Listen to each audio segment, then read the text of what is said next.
नमस्कार। जनता पॉलिटिक्स में एक बार फिर आप सबका स्वागत है। आज हम दो महत्वपूर्ण मीटिंग की रिपोर्ट पर चर्चा करेंगे और चूँकि वो बातें बहुत कड़वी हैं, इसलिए थोड़ा धैर्य से सुनिएगा। हम सब दिन रात प्रयास में जुटे हैं कि हिंदुओं को जगाया जाए। काफ़ी हद तक हिंदू जगने भी लगे हैं और धर्म के खिलाफ आवाज़ उठाने वालों को करारा जवाब देने और हंगामा खड़ा करने का काम भी करने लगे हैं। जहां हमारे लिए यह सब कुछ बहुत राहत देने वाला है, वहीं पुलिस और नेताओं के लिए यह सिरदर्द और कट्टरपंथ की श्रेणी में आने वाला है। जी हाँ, अब केवल मुस्लिम ही नहीं बल्कि हिंदू भी कट्टरपंथी कहे जाने लगे हैं। कोई आश्चर्य नहीं होगा अगर आने वाले समय में इसे हिंदू आतंकवाद का नाम दे दिया जाए। वही हिंदू आतंकवाद जिस पर ढिढोरा पीटकर कांग्रेस ने अपना समूल नाश कर लिया था एक समय में। आज फिर हम वहीं पहुंच रहे हैं। विगत 20-22 जनवरी को दिल्ली में पुलिस महानिदेशकों व महानिरीक्षकों का एक सम्मेलन हुआ, जिसमें प्रधानमंत्री नरेंद्र मोदी, अजीत डोभाल और अमित शाह जी भी शामिल हुए थे। आप ज़रा ध्यान से इस सम्मेलन की रिपोर्ट सुनिए और फिर बताइए कि यह सम्मेलन किसका था। इस सम्मेलन में देश में बढ़ते हुए कट्टरपंथ के संबंध में इस्लामवादी और हिंदू संगठनों की भूमिका पर चर्चा हुई। बैठक में शामिल अधिकारियों ने इस संदर्भ में अनेक दस्तावेज प्रस्तुत किए थे, जिन्हें वेबसाइट पर डाला भी गया था, लेकिन 3 दिन बाद उन डॉक्यूमेंट्स को वेबसाइट से हटा दिया गया। इसमें एक दस्तावेज में विश्व हिंदू परिषद और बजरंग दल जैसे संगठनों को कट्टरपंथी संगठन बताया गया था। एक अन्य दस्तावेज में कहा गया कि बाबरी मस्जिद विध्वंस, हिंदू राष्ट्रवाद में बढ़ोतरी, गौमांस को लेकर होती हत्याएं और घर वापसी आंदोलन जैसे काम हिंदू युवाओं को कट्टर बनाने के लिए, उकसाने के लिए एक प्रजनन स्थल की तरह इस्तेमाल हो रहा है। ऐसे संगठनों का निर्माण इस्लामी कट्टरपंथ और पीएफआई जैसे संगठनों की विचारधारा का सामना करने के लिए तैयार किया जा रहा है। कई अधिकारियों का यह भी मानना था कि मुसलमानों को कट्टर बनने से रोकने के लिए सरकारी व्यवस्था में उन्हें ज़्यादा से ज़्यादा प्रतिनिधित्व देने के साथ साथ आरक्षण भी दिया जाना चाहिए। एसपी रैंक के एक अधिकारी ने दस्तावेज में लिखा कि अति दक्षिणपंथी व्यक्तियों या संगठनों का देश को लेकर एक बेहद स्वेच्छाचारी विचार है, जिसमें वो चाहते हैं कि हिंदुओं का वर्चस्व हो और सबको उनमें समाहित हो जाना चाहिए। ऐसा उन संगठनों का मानना है, हिंदू संगठनों का। आगे वो लिखते हैं कि भारत एक बहुलतावादी समाज है, मतलब सेकुलर देश है, लेकिन दिखाया ये जा रहा है कि यह समाज केवल हिंदुओं का है। यह बहुसंख्यवाद की ओर बढ़ रहा है। कुछ संगठनों के नाम लिए जाएं तो ये आनंद मार्ग, विश्व हिंदू परिषद, हिंदू सेना और बजरंग दल आदि हैं। इस्लामी कट्टरपंथियों को भी देश के लिए एक बड़ा खतरा बताया गया, जिसमें पीएफआई, दावते इस्लामी, तौहीद, मुजाहिदीन आदि संगठनों के नाम बताए गए। यह भी बताया गया कि कुछ षड्यंत्रकारी वेबसाइटों और सनसनीखेज रिपोर्टिंग पर भी सवाल उठता है, जो मुस्लिम के प्रति नकारात्मक धारणा को जन्म देती हैं। निसंदेह यहाँ बात सुदर्शन न्यूज़ चैनल जैसे चैनलों की हो रही होगी या कुछ यूट्यूबर्स की हो रही होगी जो मुस्लिमों के खिलाफ बेबाक बोलते हैं। एक आईपीएस अधिकारी ने इस्लामिक कट्टरवाद और हिंदू कट्टरवाद को आईएसआईएस, फांसीवादी, माओवादी हिंसा और वामपंथी उग्रवाद से जोड़कर अति राष्ट्रवादी दक्षिणपंथी कट्टरवाद का नाम दिया। फिर से सुनिए, अब हिंदू संगठनों का नाम अति राष्ट्रवादी दक्षिणपंथी कट्टरवाद का नाम दिया जा चुका है। एक पेपर में अल्पसंख्यकों को प्रशासनिक व राजनैतिक प्रक्रिया का हिस्सा बनाने के लिए अधिक अवसर देने, मदरसों का आधुनिकीकरण और अल्पसंख्यकों के क्षेत्रों में ज़्यादा उद्योग लगाने की बात कही गई। एक अन्य पेपर में धर्मनिरपेक्ष, देशभक्त और बुद्धिमान मुस्लिम युवाओं का उपयोग करके समुदाय से जुड़ाव की बात कही गई और शिक्षा व नौकरियों में मुस्लिम समुदाय के आरक्षण की बात कही गई। अब बताइए कि क्या आपको लग रहा है कि यह सम्मेलन देश भर के आईजी, डीआईजी, डीजीपी रैंक के पुलिस अधिकारियों का था? हमारे देश की पुलिस जिस धारा में सोच रही है, जो उसके विचार हैं, वो निकट भविष्य में भारत को कहाँ पहुँचाने वाले हैं। और सबसे बड़ी बात कि प्रधानमंत्री और गृह मंत्री के समक्ष यह सारी बातें रखी गई। यह एक कटु सत्य है कि प्रशासन उसी भाषा में बात करता है जो भाषा शासन को पसंद होती है।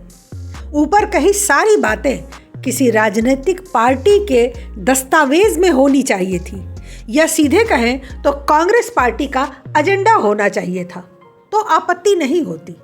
लेकिन जब देश के बड़े अधिकारी राजनीतिज्ञों की तरह सोचेंगे और राय देने लगेंगे और देश का शासन उन्हें समर्थन देगा, तो पीएफआई का 2047 का एजेंडा तो वैसे ही पूरा हो जाएगा।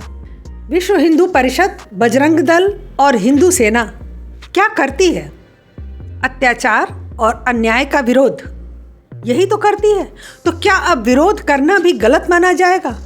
अब गांधी के रास्ते पर चलना होगा, जहां मुस्लिमों का विरोध करना हिंसा मानी जाएगी और उनके हाथों मरना अहिंसा।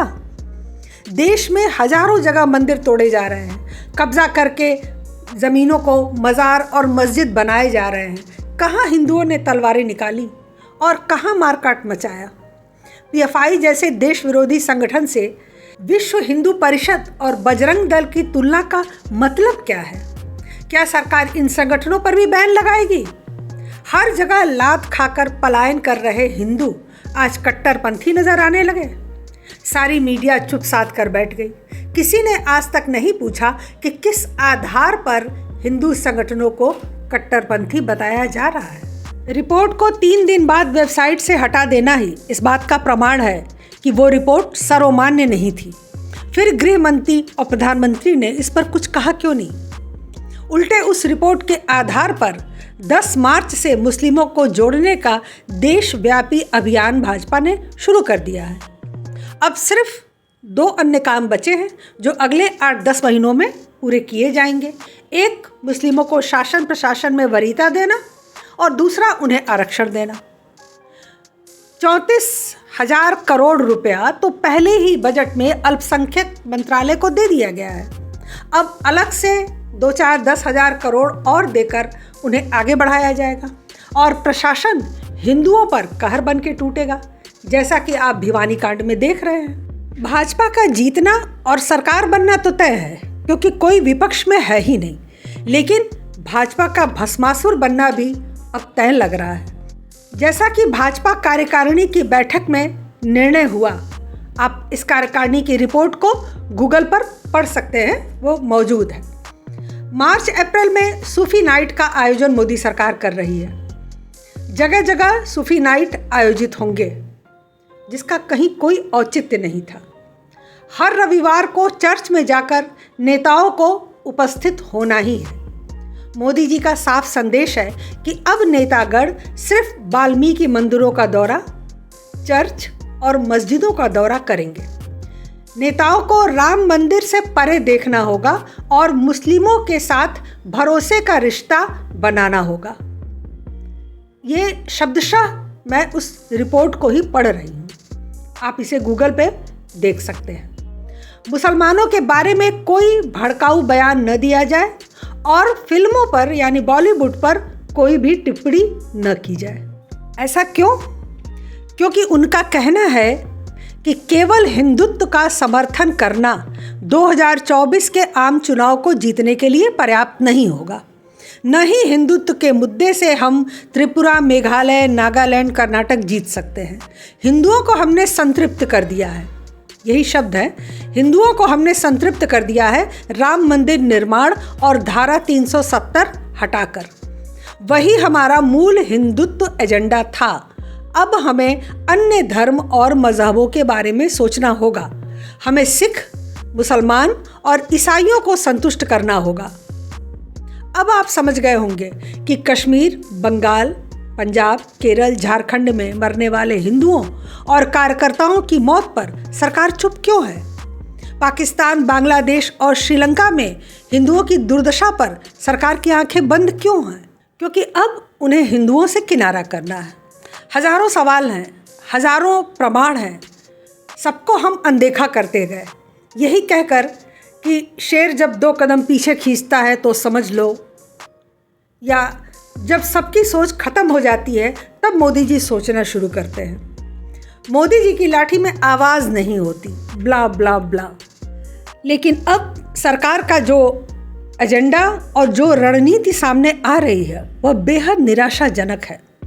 इसके लिए बस एक वाक्य समझ में आता है कि विनाश काले विपरीत बुद्धि। जब नाश मनुज पर छाता है, पहले विवेक मर जाता है। मुलायम, अखिलेश, गांधी परिवार यानी कांग्रेस, जिसने मुस्लिम प्रेम दिखाया वो रसातल में गया। इसका इतिहास गवाह है। गांधी को तो इसी प्रेम की वजह से दुनिया से जाना पड़ा। अब भाजपा इस प्रेम में पड़ी है।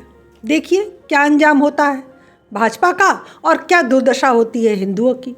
फिलहाल मैं खुद में इतनी फ्रस्ट्रेट हो चुकी हूँ कि अगले कुछ समय तक मैं राजनीति पर कोई वीडियो तो नहीं बनाऊंगी। हिंदू वैसे भी अनाथ से अब लगने लगे हैं, क्योंकि कोई पार्टी अब उनके लिए सोचने वाली है ही नहीं। जेपी नड्डा ने कह दिया कि हिंदू राष्ट्र और धर्म गुरुओं के बारे में, उनके समर्थन में कोई भी नेता किसी तरह का बयान नहीं देगा, कोई भी हिंदू राष्ट्र की बात न करे।